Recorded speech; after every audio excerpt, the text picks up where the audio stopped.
all very much indeed. Normally I don't need anything. My name is Noeline Blackwell, and what I'm best known for is having a very clear, loud, carrying voice. But anyway, you were all just having such a nice time here. Some of you have been here for the Children's Rights Alliance AGM a little while ago, and now we get into the public meeting that follows on that, where we are focusing on what it means to make online safety, make children and young people safe in the online world, and to make that a priority along the way. My job is as online safety coordinator with the Children's Rights Alliance. My colleague Hayley Mulligan, who's also on our team, is also here for the week, and we're part of the bigger team of the Children's Rights Alliance, where this area of online safety has been added as a priority area, given the importance of it for children's rights, and given the speed and complexity at which the whole area is moving. So, fortunately, we have a most amazing panel of speakers here this afternoon to start the ball rolling in relation to making online safety for children and young people a priority, and various aspects of that. We will, after the speakers at the table here have spoken, we will open up the discussion, because what we really want is we want to have an engagement with people who are here to hear views, to hear what is important, to hear where the frustrations are, to hear how we could make progress in relation to children's rights. And the way we are going to run this is, first of all, Professor Sonia Livingstone, who is here beside me, is going to be our keynote speaker. And she has a most impressive CV that I explained. I'm not going to read out in full, but it's on your you don't call it a menu, your agenda.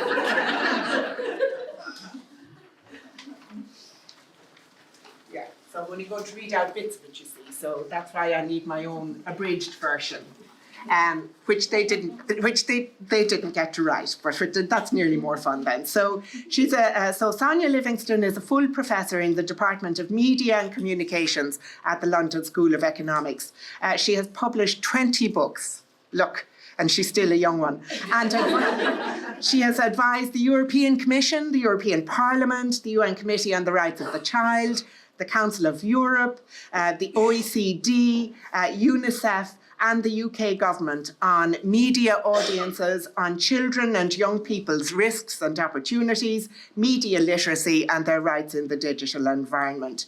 She directs a centre called the Digital Futures for Children Centre, which has a fabulous website. And if ever you want to kind of find out about something at fast notice, I have found it to be a most useful way for making people think, Sonia, that I knew what I was talking about from time to time already.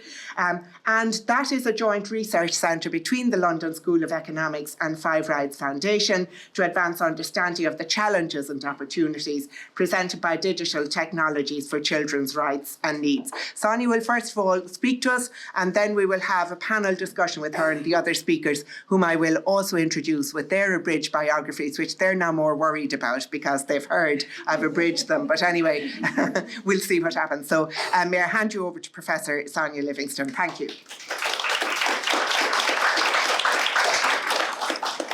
Thank you so much for that warm welcome, and I'm delighted the website is useful. We are actually planning to develop a research database in relation to children's rights and digital in the coming few months, so we hope it will become even more useful. We want to bring research to stakeholders and to civil society who are working in relation to my Venn diagram. I love Venn diagrams. The Venn diagram of my life is child rights digital.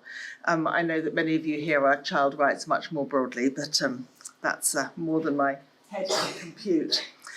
Noeline's already said what's on my slide, so fantastic.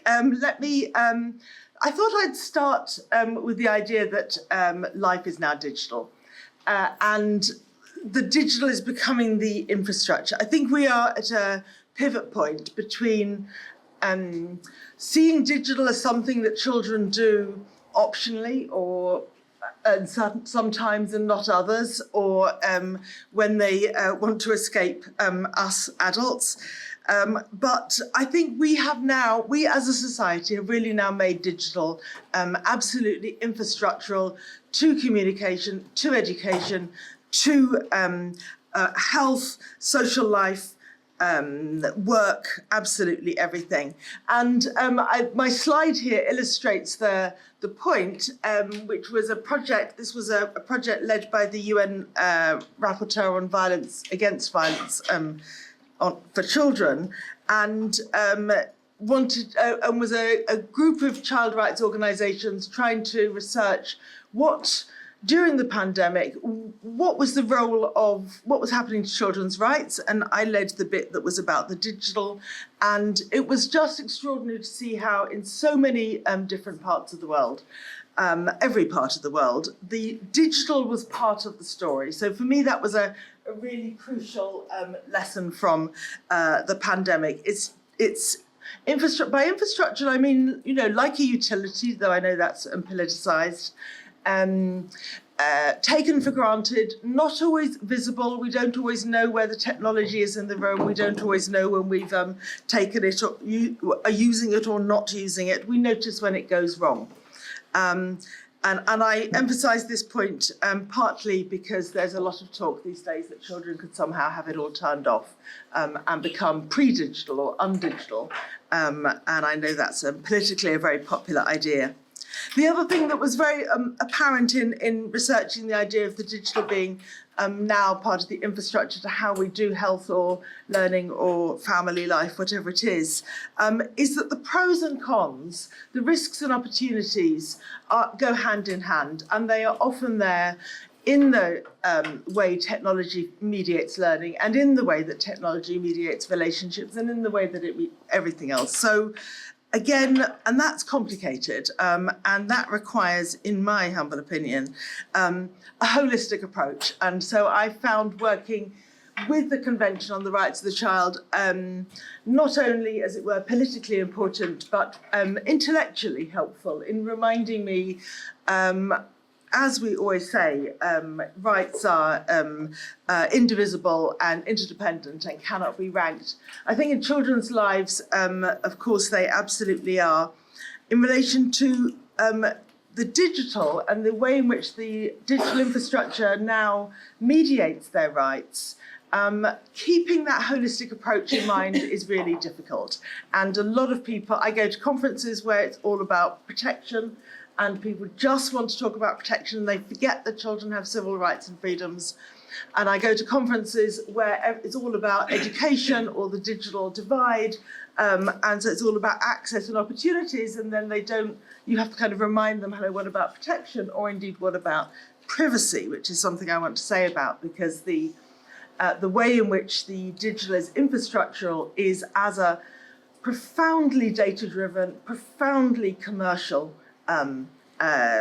technology or technology ecosystem, really. And that's very challenging for children's rights and for the ways in which we've long thought about children's rights, as beautifully illustrated in UNICEF's colourful squares. Because a lot of those have been, we've addressed a lot of those traditionally in terms of the relationship between the child or the family and the state. And now this mediating layer, this infrastructural layer, is a commercial layer, and that relationship between the state and businesses is fraught probably most times. So I want to think today a little bit about how we take rights that I'm sure people here have been thinking about for many years, and how we think about what they mean in a world that is digital.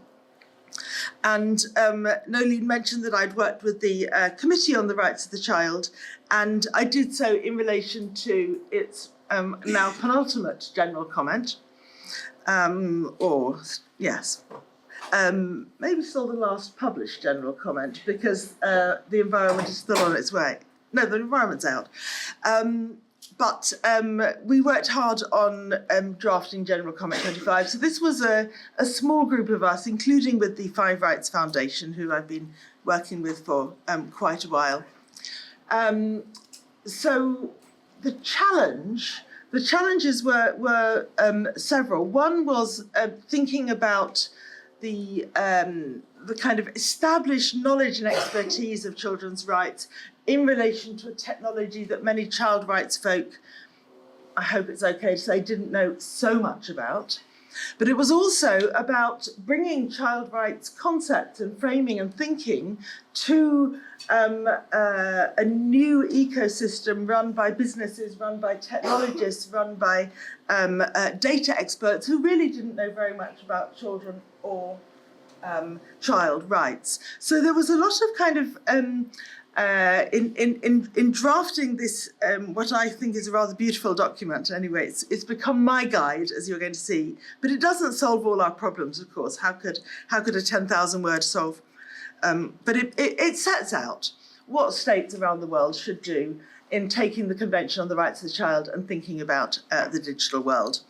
And I've put up a world map there because that's where the green countries are the countries where my colleague Amanda Third led a children's consultation with lots of NGOs, and now I see that it didn't include Ireland. Sorry, I can't remember what the selection process was then, but I know children in Ireland have been consulted on their rights in relation to digital environment in other ways.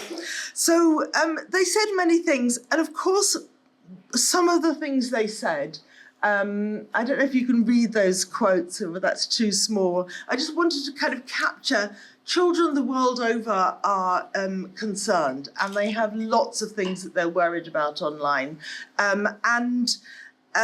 It's always astonishing when you consult children because their views and experiences are so diverse, and yet there is a common thread. I mean, the advent of the internet and the coming to rely on technology in our lives is posing a whole set of challenges that people understand in different contexts and frame in different ways, but that they feel strongly about.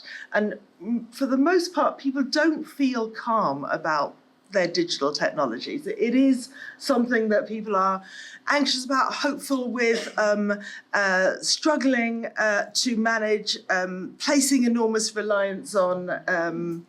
So it's strongly felt. So I wanted to acknowledge the risks of harm, because I think that's what's on a lot of people's mind. But I'm actually going to talk about regulation and a bit more about how a child rights approach brings both possibilities and challenges in debates about regulating big tech, essentially.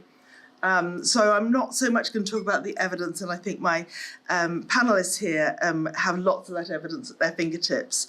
But one of the rules I've had in my life, and one of the rules that I was delighted to see that the Committee on the Rights of the Child insisted on, was you don't mention the risks without also mentioning the opportunities and the positives. So I'll just put up a slide which is drawn from my Global Kids Online research network, which I run with UNICEF.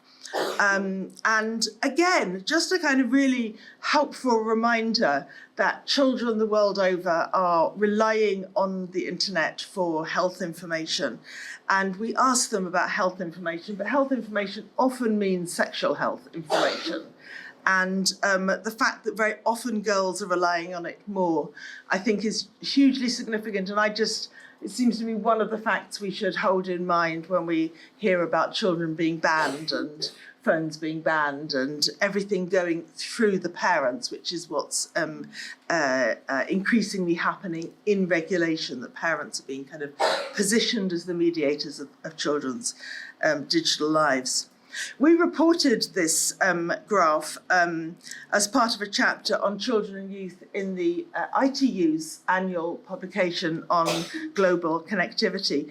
And it was published in 2022, and I did go back and look to see if they'd done anything on youth in 23 or 24, but no, I think that was a moment.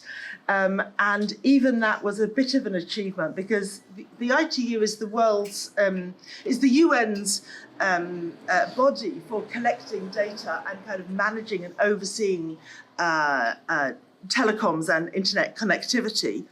And really, they had almost no data about children, and it's been a bit of a long campaign to get them to see that children should be part of the statistics. I'm sure you've all struggled in different sectors to make sure that children are even kind of in the statistics, which often begin at 14 or 16. So this is a little moment of pride for me that we managed to get something, but also dismay that as soon as you stop kind of, I think of Sisyphus, as soon as you stop kind of pushing the boulder up the hill on your particular, it rolls back and they forget there are children.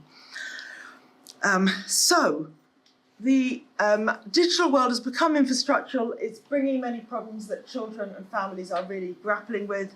It's also enormously relied upon as a source of important information.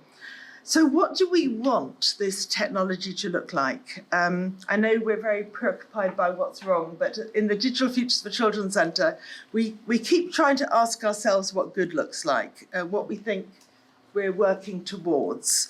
This is just, this was me having a quick play on search the other day and saying, how do I find the dark web? And I couldn't work out what I thought the right answer should be.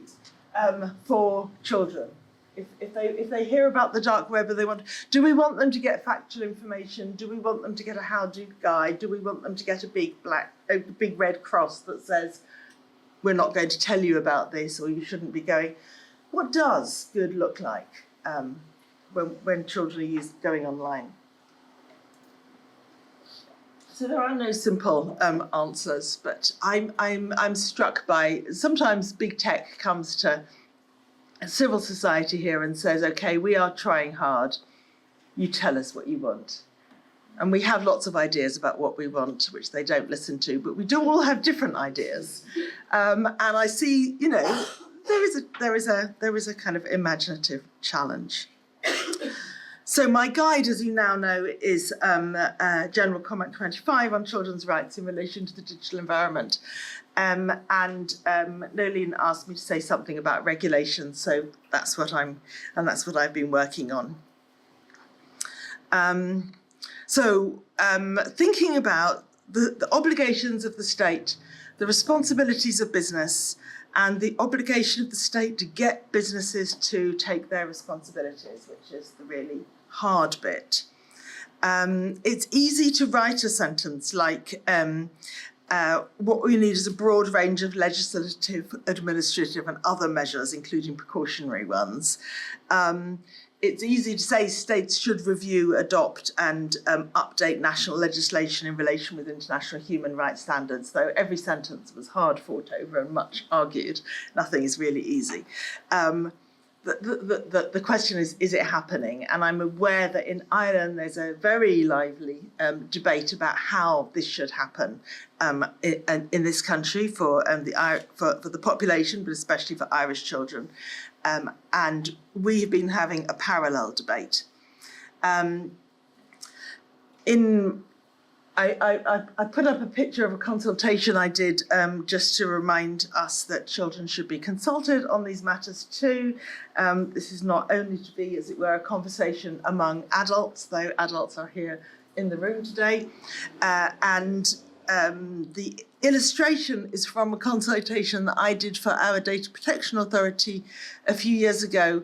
And people were saying to me, children can't talk about data, they don't have opinions about data protection. What could be the most dry and dull subject? And we went into a number of schools and children had so much to say about data protection and was so amazing and thoughtful. And we kind of organised the consultation about what they knew, what they wanted to know, and then what they wanted to change.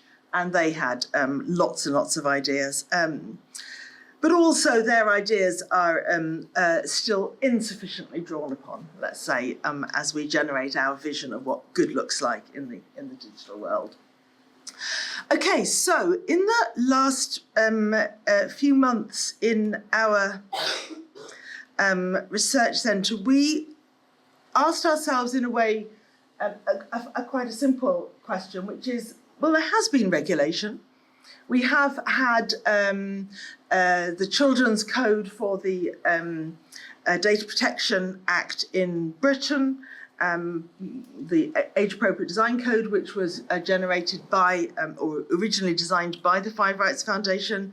We've had the Digital Services Act, of course, which I know is a very lively debate here. In Britain, we've had the Online Safety Act. So we wanted to see, okay, is regulation working? Is it making some changes? And we asked a colleague, Steve Wood, who used to be Deputy Commissioner at our Data Protection Authority, and he went through everything that was claimed by the companies, everything that they'd announced, everything that they'd put on their website as a change, as an improvement they'd made that might look like a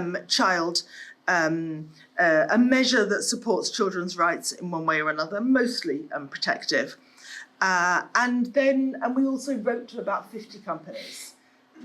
Others may have had the same experience. We wrote to 50, we got 8 answers. They'd been written by the PR people. So we said, okay, they're not going to tell us. I'm looking forward to the day when the Digital Services Act says, yes, researchers really should get access to data, especially proprietary data, but it hasn't happened yet. So Steve went painstakingly through and decided that he would focus on the 4 companies that really significantly shape children's lives. And as you can see from the little timeline he's drawn, the numbers are literally the numbers of changes he could find that in some ways supported children's rights in the digital environment. Things are happening. Things are moving, companies are making changes, and they're making changes. They all, the ones who wrote to us said, of course, it's got nothing to do with the regulation. We just wanted to serve our customer base better. But the timing is not coincidental, shall we say. I don't know if it's just that in Britain people ignore the DSA, or no, it's a bit of a slow result. Five Rights was very pleased to see that the Age Appropriate Design Code seemed to be, maybe perhaps because it came first. And age appropriate design codes are now going around the world, and I want to say something in a minute about that notion of age appropriate, which I think is really, really interesting for people thinking about children's rights. In a way, it came relatively early, and also it's been a model that is affecting these international companies in a number of different countries. So, and the DSA, I'm sure, is going to be the same. What are they doing? Well, again, in a way, we could be quite pleased. They were doing something, they were making more changes by default, as it were, for the default experience of the user than we had thought they might be.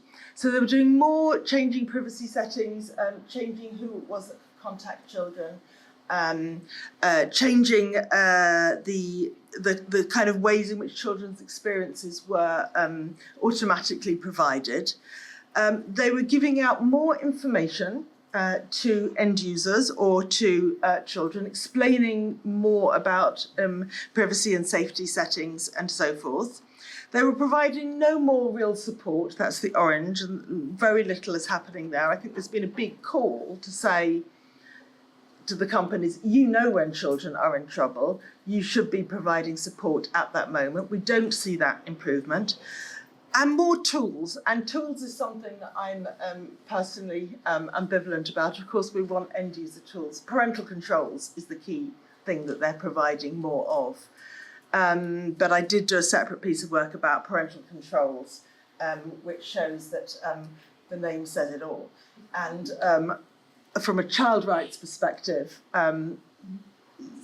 it's more about child agency. Yes, parents have a role to play, but parental controls were often quite top-down and quite hidden. But anyway, they're providing more. We're now asking ourselves, so this might be a question for consideration, we're now asking ourselves, how do we do the research that really tests regulation. I mean, this is what the companies say, even though they didn't come out and tell us.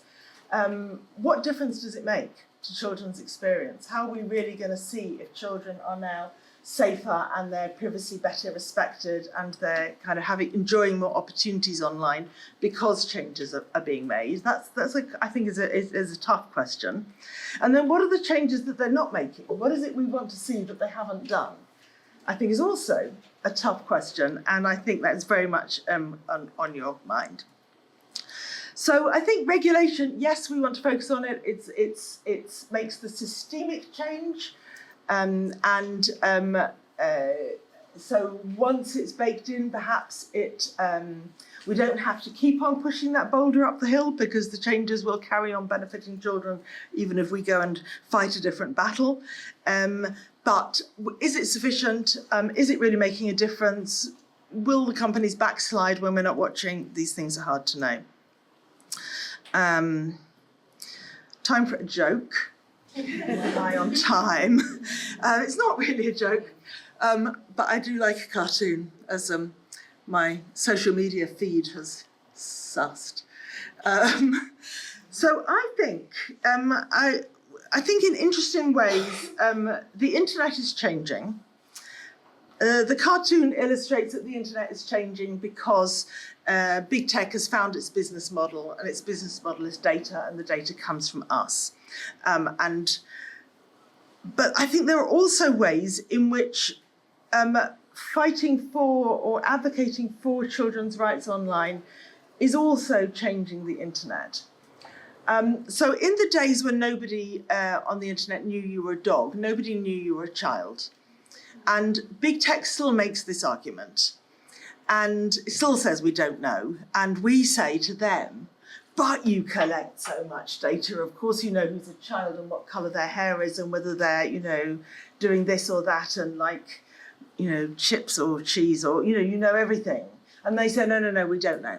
We're still in those old days. And in some ways it's true, because they have the data, but legally they won't look at it because they don't want to know, because then they're liable. But in other ways, of course, they know, and they advertise, Lego to children and cosmetic surgery to teens, and I won't tell you what they advertise to me. So I think it's a serious question. Back to what does good look like? To say, what do we want the companies to know? Because we do want them to know who's a child, else how can they protect children's rights? How can they realise children's rights?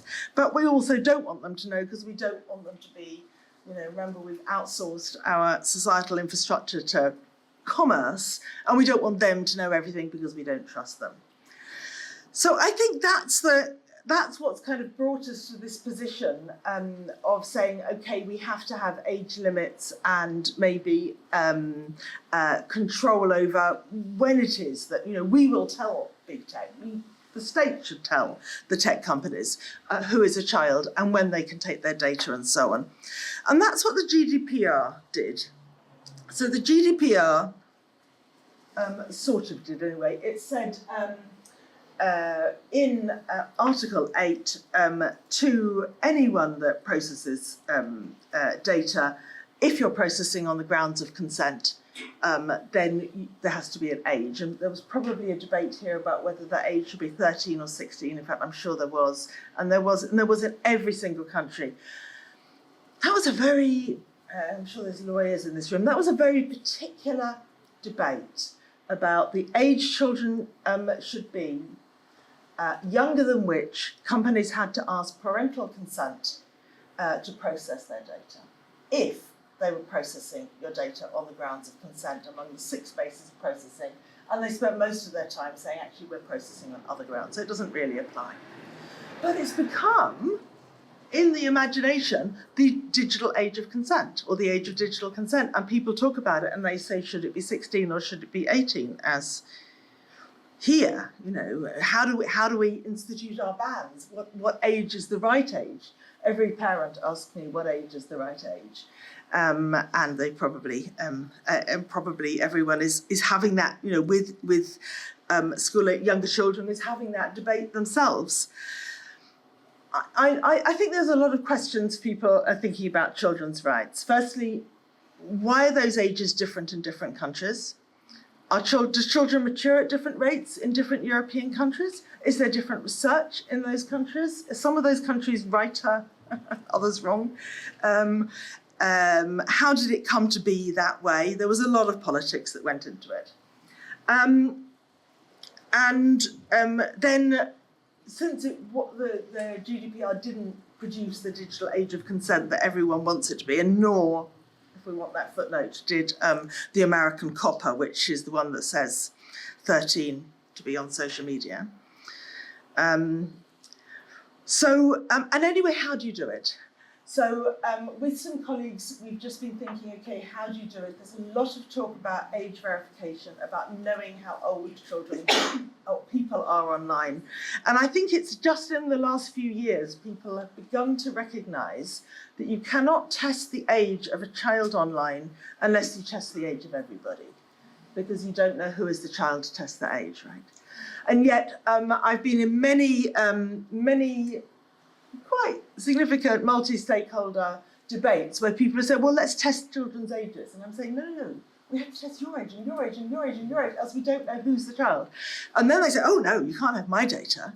You know, I don't want to be the dog that you know everything about.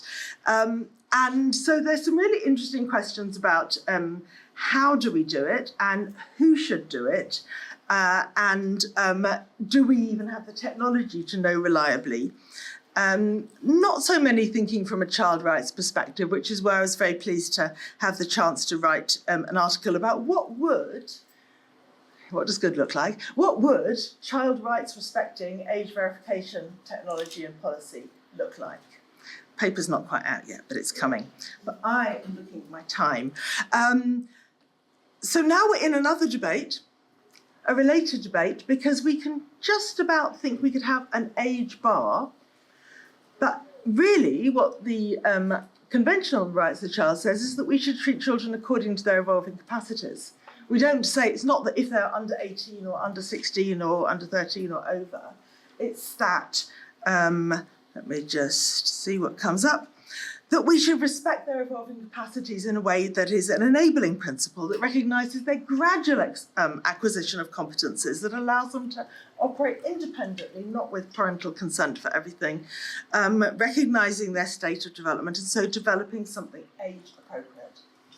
And I think that also, you know, what does good look like in the digital environment? I would like to see what is the dark web? What are the age-appropriate answers? You know, children will ask the questions, do we have the answers? Europe has set up a special group under the Digital Services Act to determine code for all big tech on age appropriateness. Somebody here might be on it. I would love to meet them if they are. My understanding is that it met once, got stuck, and hasn't met again. And I think that's because it's a hard thing to do.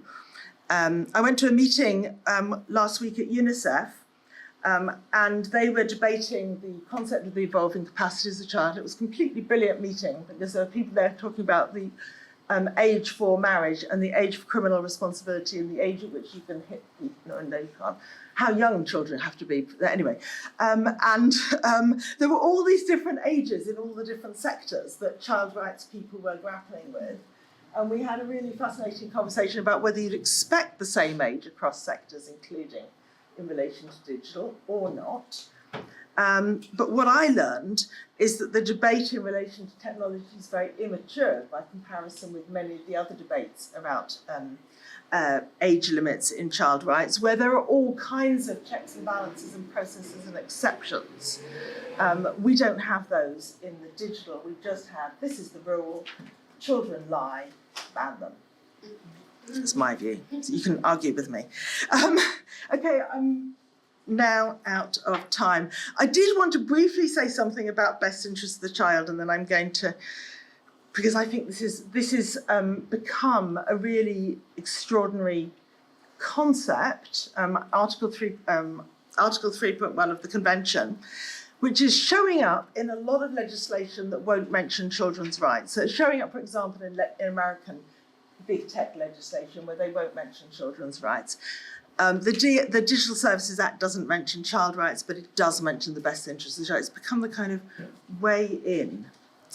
And it's could be a really important concept until you see that it stimulated a company like Meta to produce a best interests of the child framework, which says that we will be respecting the best interests of child if we don't take their data, go figure, and we provide better parental controls.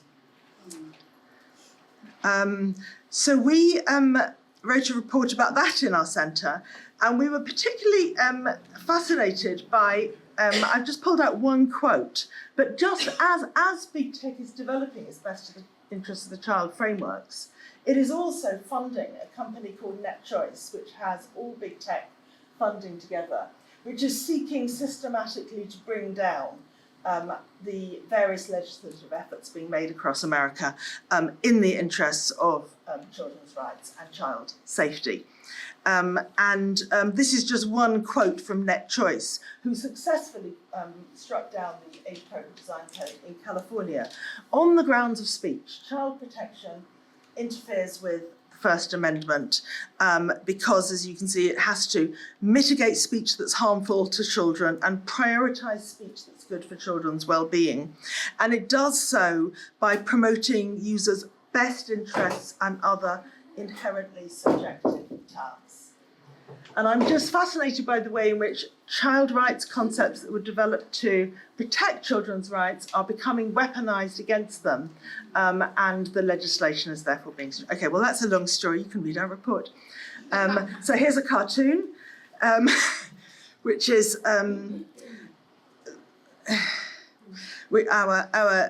Secretaries of State for Media, Culture and Digital disappear every 6 months, but this was a brief moment when it was Nadine Dorries, and the argument was, we are changing the internet. This regulation is changing the internet. It's changing it in some ways in the interests of children, and as a result, it's a big problem, and we have to fight back. And so the pushback, and when I was in UNICEF last week, after the big discussion of evolving capacities, they all sat around the table and said, what are we going to do about the pushback, the global pushback against children's rights? I don't know how much that's a discussion here.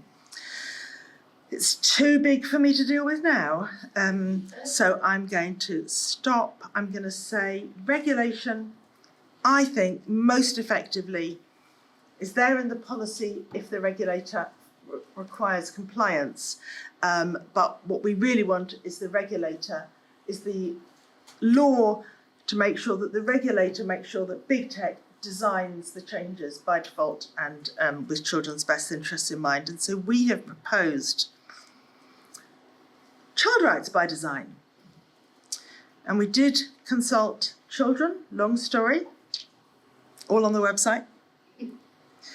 And we cheekily,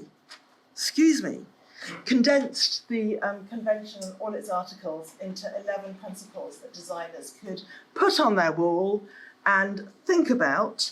So yes, they must think about safety, and yes, they must think about privacy, but they must also think about equality and best interests and well-being and what is age appropriate and children's agency.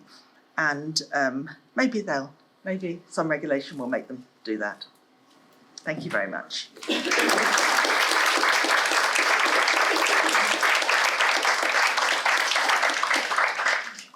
We'll have to have you back, Sonia, because you started so many conversations just there now, all along, for so many different issues. But that was fantastic, a fantastic overview. And I think wonderful to have a reminder that 10,000 words can actually stay as your sort of core piece, that you can move around within it, that the technology will change, the methodologies will change, but you can keep that as a framework and as an essential piece. And just thank you. I mean, often you you know, people talk about the UN, them up there somewhere, but you think of the people who come together in small groups, working very hard and often with great contention because of the passion people have for it to try and build these general commons. So thanks a million for that. Now, that was absolutely fascinating. And now my next opportunity is to introduce the other three people who are here at the table, whom you may or may not know along the way. I will do you small condensed biographies for each of you along the way, and then I'm going to ask if you wouldn't mind, the three of you, just coming back either with your own thoughts on following on from that, or your own thoughts on what else we have to think about in this whole area, where now we know that one of the questions you have to, what does good look like? You know, it's a great question. And I saw nods from the three on the panel as well. You've obviously given this an awful lot of thought. So besides Sonia, we have Alex Cooney, who, Alex is the CEO of CyberSafeKids, which is one of the member organisations of the Children's Rights Alliance. Alex has been working and co-founded CyberSafeKids, but before that she's worked for a number of years in international development with agencies such as the UNDP and CAFOD, which I think is our TROCRA's, yeah, exactly, here is the Irish version of that, and also worked on things like capacity building in prisons with in Jamaica. And in 2015, you co-founded CyberSafeKids, previously CyberSafe Ireland. Okay, well anyway, that's what you're allowed to change the name. I find it's an awful effort to get people. People are probably still going around saying, "Gee, are you the same as CyberSafe Ireland?" Anyway, CyberSafeKids now. And the CyberSafeKids is building an organisation to provide a service to thousands of children every year to just ensure that children and young people are equipped to be online in a safe and smart way, I think would be fair enough. Beside Alex is Debbie, and Debbie Ging is Professor of Digital Media and Gender in the School of Communications at Dublin City University, Director of the DCU Institute for Research on Genders and Sexualities. Debbie's a teacher and researcher on gender, sexuality and digital media, with a focus on digital hate, online anti-feminist men's rights politics, the incel culture and the radicalisation of boys and men into male supremacist ideologies. Debbie's research also addresses youth experiences of gender-based and sexual abuse violence online and educational interventions to tackle this issue. She has also a large number of publications, sits on 2 editorial boards, and I think importantly for this conversation, has recently been the lead investigator on a DCU report called Recommending Toxicity on the Role of Algorithm Recommender Functions. And beside her then is Fiona Jennings, who is Head of Policy and Public Affairs at the Irish Society for the Prevention of Cruelty to Children. Fiona is a leading voice and an expert safeguarding professional, advocating for legislative change to ensure that laws and policies that impact children's lives do so in a way that serves their best interests in the proper sense of that word along the way. And since 2016, Fiona has been the ISPCC's online safety policy lead and the main author of its position papers on all issues relating to child protection online. Fiona has contributed to and been influential in Oireachtas committees and media outlets over a number of years, working closely with the Irish Safer Internet Centre. She's a societal impact champion, which is a great title. Societal Impact Champion on TU Dublin's Grow Safe research project to develop a technology-enabled solution for societal resilience against grooming, which is such a child abuse online. And she also represents the ISPCC on its NLIGHT research project, and she sits on Coimisiún na Meán's Youth Advisory Committee. So we have quite the wealth of experience here, folks, at this table. But I might lead off with you, Alex, in some way, if I may, to just maybe give us your kind of sense. This is a discussion. We're not expecting a speech here. We will be getting people involved along the way, but we're recording to the end of the initial conversations here. And then I'm right in thinking that we are stopping the recording at that stage for Q&A when we'll ask the audience and those who are here who are also interested whether they have things to add. So Alex, do you want, particularly Sonia touched on the issue of regulation, and I know that you made a submission to Comisiún na Man on its draft first online safety code, and you certainly contributed to the submission that the Children's Rights Alliance did as well in that area. So in your view at this stage, can you say where you think are we better off as a result of the draft? It's still a draft code, I think. Europe is passing an eye over it, and member states are passing an eye over it. But do you think we're safer, a better place as a result of that? What else would you like to say? And I'll stop you after the 5 minutes if you don't mind. Sorry, it's my favourite bit about chairing. Yeah, I mean, I think Ireland, and Tanya alluded to this in the earlier part in the AGM, we are in a unique position. We host a lot of the headquarters here, so even the kind of listed companies under the DSA, a lot of them are based in Ireland. So we do have this really interesting and unique role, and we have now our Online Safety Media Regulation Act, and we have the first online safety code. I believe it's 95% there. That's what I was told by Commissioner Mann, this final stage of approval. So pretty much what we see is what we will get. And I do think it's important to recognise that it is a landmark. Yes. We haven't had an online safety code before, so that is obviously really positive that we are moving into a more regulated online space, which we've all recognised needed to happen for a long time. There are things in it that we definitely welcomed. We knew that they weren't going to cover the recommender system. They had said that, and safety by design, which was disappointing because there's obviously quite key issues, but they felt, particularly with the recommender system, that it was better addressed under the Digital Services Act. So that aside, we knew that wouldn't be in the code, and those are important issues, but in terms of what we now have, it's a lot of positive, but there are things that we were disappointed, weren't, in terms of clear targets, timeframes, things like that around, for example, takedown of harmful content. So, if you're looking to set up an individual complaints mechanism in the future, we wanted there to be a very easy transition to that. Sorry, I always think I've got a really loud voice, but maybe not. Can you all hear me at the back? You can hear me okay? Okay. If you put that down for a second, can we see just for a second? Oh, okay. Oh, yeah, Oh, for the hold the recording. second. Okay. Okay. I don't know. Anyway, I think I can be heard, which is fine.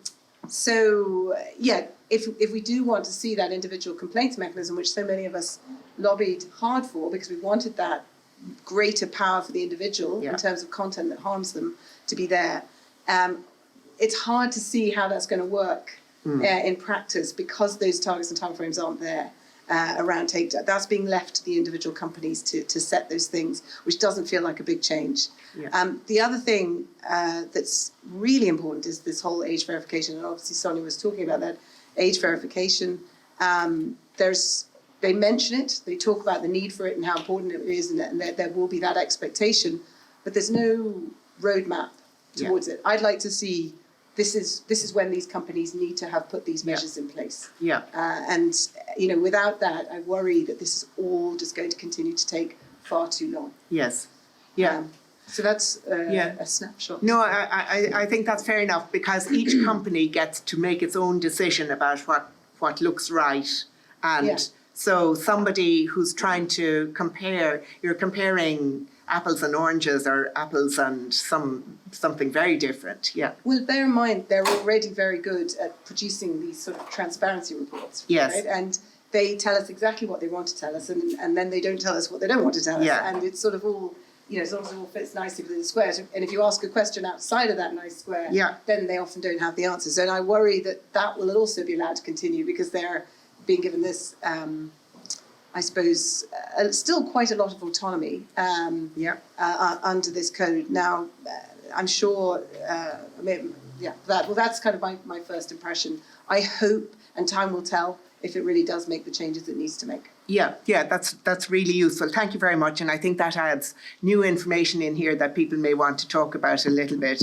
further along the way. But Debbie, as you're there next, and we'll leave, you talk about whatever you want to talk, but just in terms of what Alex said there about the recommender systems not being included in the draft online safety code, what did you think about that? Well, we were really disappointed, obviously, because, the findings of our study show pretty alarming results and pretty alarming findings in terms of how quickly toxic content is recommended to young users, but also, the level of that content and the extremity of that content. By the end of the experiment, there was like 76% on TikTok and 78% on YouTube Shorts of the content being recommended to those accounts was toxic, whether they were looking for manosphere-related topics or not, whether they were generics. It's pretty, shocking findings. So, and we had met with Coimisiún na Man and talked about, the significance of the algorithms and made a recommendation that algorithms should be turned off by default, along with the Irish Council of Civil Liberties and 60 other organisations. Yeah. But, obviously there is a strong feeling that this should be dealt with by the DSA instead. In our meetings with the social media companies in the aftermath of the report coming out, there was a lot of discussion, and I found this a really interesting kind of learning experience. They wanted to talk constantly with us about content moderation. And we kept saying, look, our report wasn't about content. Anybody can look up the most vile, extreme material on the internet and find it. It's, we're not saying that about your platform, but, it's out there and we can all find it if we want to. The point is about what's being fed to young people on your platform. And a lot of that content would be considered to be borderline content. So that, they can't really remove it necessarily, or they'll remove stuff that isn't borderline or whatever. And we're trying to make the point that it's the recommending of borderline content to an account because that account has looked for something like Andrew Tate, or because that account has been recognised as male, male 16-year-old or whatever. It's the bombarding of that account with borderline content that is affecting that young person in terms of their worldview, in terms of how they think about women, in terms of how they think about sex or whatever. You have to take responsibility for that. And they just keep deflecting the conversation away to content moderation. So we ended up kind of banging our heads on the table and saying, it's not about content moderation. That would have been a very different report. So these are deflection tactics to a large extent. So in some ways, it's not really that it's not in the online safety code, the draft online safety code, or that the Digital Services Act is to deal with it. That's about a mindset that says we're absolutely not going to deviate from our way of recommending content unless we're forced into it, one way or another. Absolutely, but the point with these short form video formats is that they are recommender functions. That's their key functionality. That's what they are, is recommender functions. Of course, they don't want to, acknowledge this. They want to keep talking about content moderation. But, that's not the issue. That's certainly not the issue with what we were trying to do here. So that's very frustrating. And it was really disappointing that there was no provision for recommender algorithms in the online safety code. But, there is hope, obviously, that the DSA can somehow deal with that. So I mean, that would, that was one of our key recommendations. We had obviously others that are to do with safety by design, as Sonia has mentioned. Also, that the social media companies should work closely with Coimisiún na Man and trusted flaggers as well. There's a range of recommendations there in the report. Yeah. I mean, that was one of the things I noticed about that report, was that the recommendations were quite wide. They were focused on the commercial companies, they were focused on the regulators, the legislators, and wider society as well. Yeah, along the way.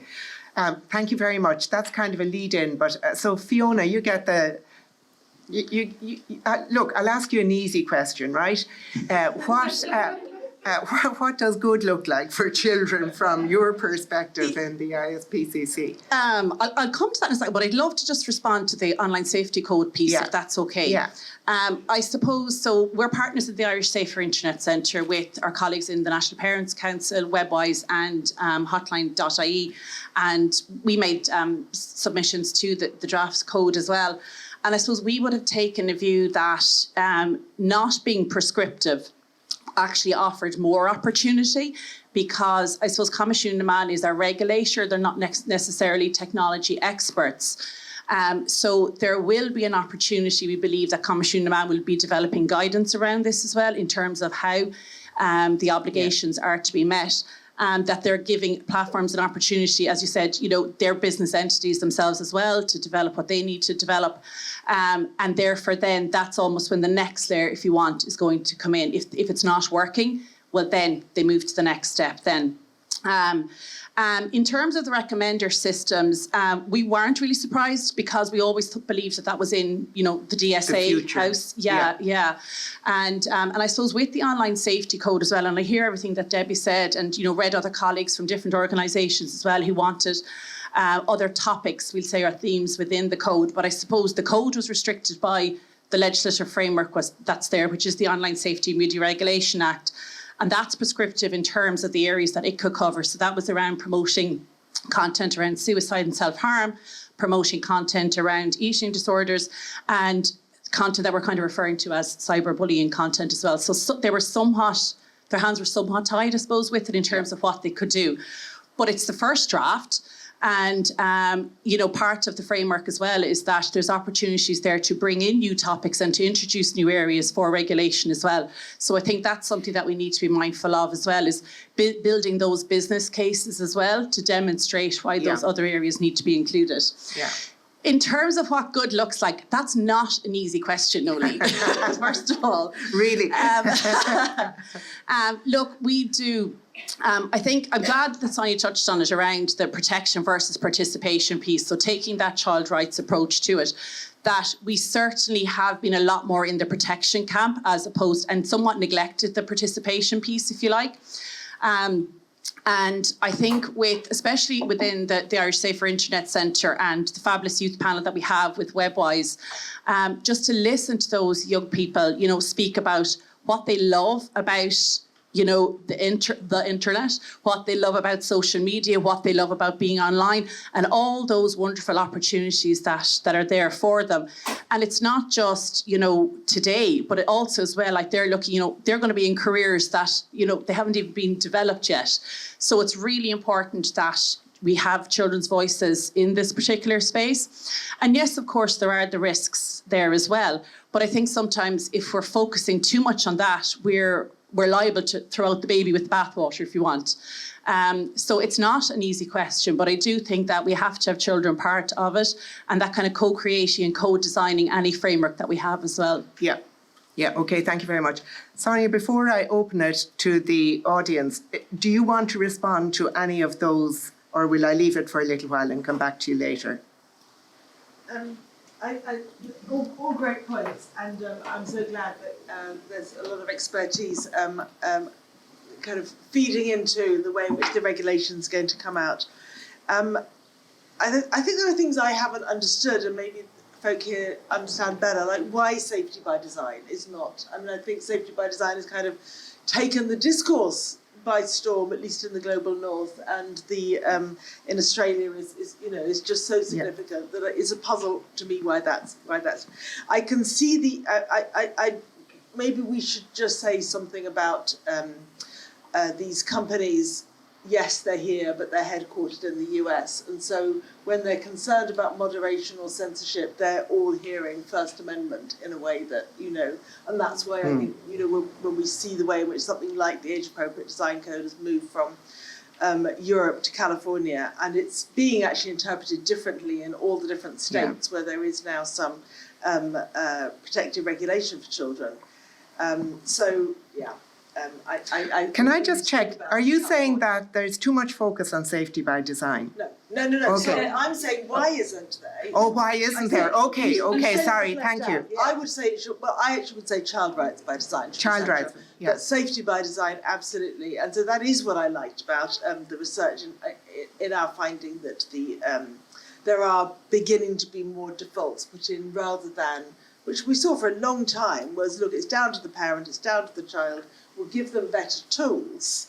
Yeah. But essentially we responsibilise them, and that is always a recipe for many problems, one of which is inequalities. Yeah.